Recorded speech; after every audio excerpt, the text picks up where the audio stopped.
യുദ്ധത്തിന്റെ പേരിൽ അവർ തകർത്തെറിഞ്ഞത് സ്വപ്നങ്ങളാണ്. പ്രതീക്ഷകളെല്ലാം പറ്റി. ഒരു നേരത്തെ എണ്ണത്തിനായി അവർ അലമുറയിടുകയാണ്.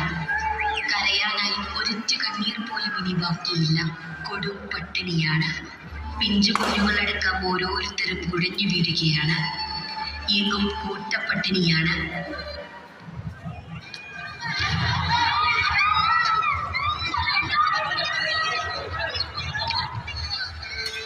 ഭക്ഷണത്തിനായി അലയുന്ന കുട്ടികളുടെ ദൃശ്യങ്ങൾ ലോക ജനതയാകെ കരയിക്കുകയാണ്.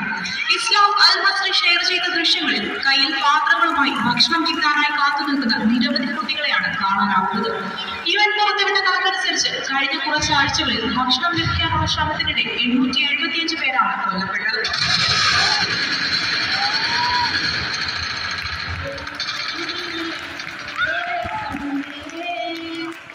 ഞാൻ